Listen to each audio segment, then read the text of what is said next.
Trust is the invisible glue that holds our world together. When we buy food, we trust it is safe. When we cross the street, we trust drivers will stop at red lights. When we tell a friend a secret, we trust they will keep it. But for some people, this glue does not exist. They live in a world where everyone has a hidden motive and every smile feels like a mask. Understanding the psychology of people who do not trust anyone is like looking into a deep mirror of human fear and survival. It is a complex way of living that changes how a person thinks, feels, and interacts with every single soul they meet. At the heart of a person who lacks trust is usually a history of pain. Most of us are born with a natural desire to connect.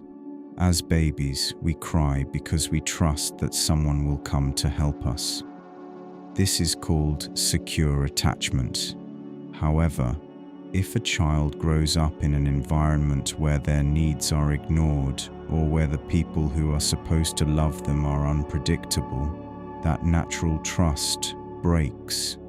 The brain learns a very hard lesson early on that relying on others is dangerous. This person grows up believing that the only way to stay safe is to rely strictly on themselves. They become like a soldier in a war that never ends, always watching the horizon for an enemy. Psychologists often talk about a concept called the internal working model. This is like a mental map we use to navigate relationships. If your map says that people are generally kind, you walk through life with your head up. But if your map says that people are predators, you walk through life looking over your shoulder. For someone who trusts no one, their mental map is full of warning signs. They are constantly in a state of hypervigilance. This means their brain is always scanning for signs of betrayal. They notice a small change in a friend's voice or a slight delay in a text message response, and they immediately assume the worst. To them, these are not small accidents. They are evidence of a coming attack. They interpret silence as anger and a compliment as a trick. There is also a deep connection between a lack of trust and a need for control.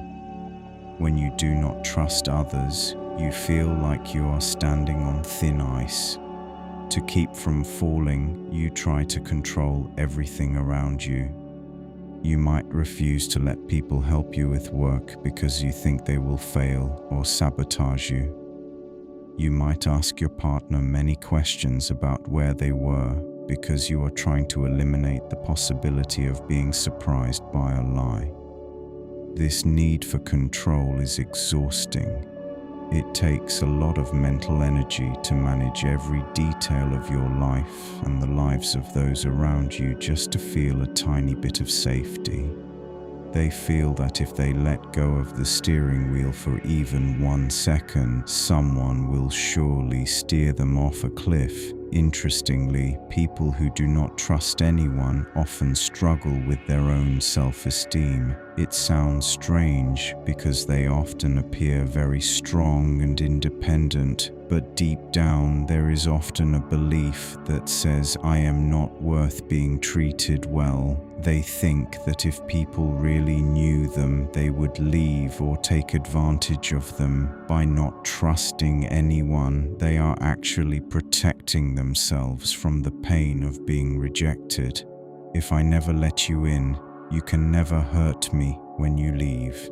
It is a lonely way to live, but to them, loneliness is a fair price to pay for safety. They would rather be lonely and safe than loved and vulnerable. In the modern world, this lack of trust is often made worse by technology. Social media allows us to see the best parts of everyone's lives, but it also makes it very easy to hide the truth. For a person who is already suspicious, the internet is a field of landmines. They might spend hours researching people they just met or looking for contradictions in what someone said online versus what they said in person. Instead of building bridges, they use information to build walls. They see the world as a game of chess where they must always be 3 moves ahead of everyone else. They analyze every like, every follow, and every comment for a hidden meaning that probably is not even there. Living without trust also has physical effects on the body. When we are around people we trust, our brains release oxytocin, which is often called the cuddle hormone. It makes us feel relaxed and happy, but when we are suspicious, our bodies stay in a state of stress. The brain releases cortisol and adrenaline. This keeps the heart rate high and the muscles tense. Over many years, this constant stress can lead to health problems like high blood pressure or chronic tiredness. The mind is trying to protect the person from emotional pain, but in doing so, it is hurting the physical body. Their immune system becomes weaker because the body is too busy preparing for a fight to actually heal itself. Relationships for these individuals are incredibly difficult. They often engage in what psychologists call testing behavior. They might act cold or start an argument just to see how the other person reacts. They are looking for the breaking point. They think that if this person stays even when I am difficult, then maybe I can trust them. But the tragedy is that most people eventually get tired of being tested and leave. When they leave, the suspicious person says to themselves that they knew it. They tell themselves they were right not to trust. This creates a cycle that confirms their negative beliefs over and over again. It is a self-fulfilling prophecy where they create the very abandonment they are trying to avoid. Another layer of this psychology is the concept of projection. Sometimes, people who find it impossible to trust others are actually struggling with their own feelings of guilt or dishonesty. If someone is dishonest themselves, they assume everyone else is also lying. They project their own internal world onto the outside world. If I would lie to get what I want, then surely you would too. This makes them even more isolated because they cannot imagine a world where people are genuinely honest without an agenda. They see goodness as a weakness or a clever lie designed to lower their guard. The wall of silence that these people build is not just for others, it is also a cage for themselves. They miss out on the joy of collaboration and the warmth of a community. In a workplace, they become the person who does everything alone, which leads to burnout.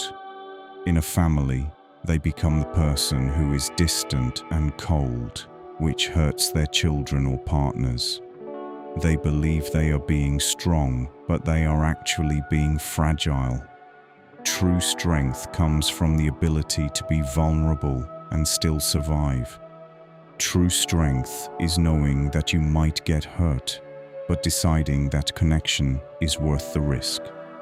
Breaking this cycle is not easy, but it is possible. It usually starts with small steps. It involves learning how to be vulnerable in tiny ways. It might mean asking someone for a small favor or sharing a minor worry. It also requires a lot of self-reflection. A person has to realize that their lack of trust is not a fact about the world, but a story they are telling themselves based on the past. They have to learn that while being hurt is a possibility, the cost of never trusting is a life without real connection. Therapy is often a great help here because a therapist is a safe person to practice trust with in a controlled environment. We must also consider the role of culture and society. In some parts of the world, High levels of corruption or social instability make it very logical not to trust anyone. If the systems around you are broken, being suspicious is a survival skill. However, when a person moves into a safer environment or a healthy relationship, those old survival skills become obstacles. They are trying to use an old map to find their way in a new city. They have to learn that the rules have changed and that they are allowed to put their shield down. Understanding this psychology helps us have more empathy. When someone is pushing you away or questioning your motives, it is usually not because you did something wrong. It is because they are fighting a war inside themselves that started long before they met you. They are trying to survive in a world they perceive as hostile. Patience and consistency are the only things that can begin to melt that ice. You cannot force someone to trust you by arguing with them. You can only show them through your actions over a long period of time that you are safe. It takes a long time to build a bridge when the other person is busy tearing it down. But for those who manage to cross it, the reward is a life that is no longer lived in fear. It is a slow process of proving that the world is not as scary as their past taught them it was. Ultimately, the journey from total suspicion to healthy trust is a journey toward freedom. A person who trusts no one is a prisoner of their own mind. They are locked in a dark room of their own making. By slowly opening the door and letting others in, they begin to see the light. They realize that most people are just like them, trying their best to get through life. They learn that even if they get hurt again, they are strong enough to handle it. The goal is not to trust everyone blindly, but to have the wisdom to know who is worth the risk.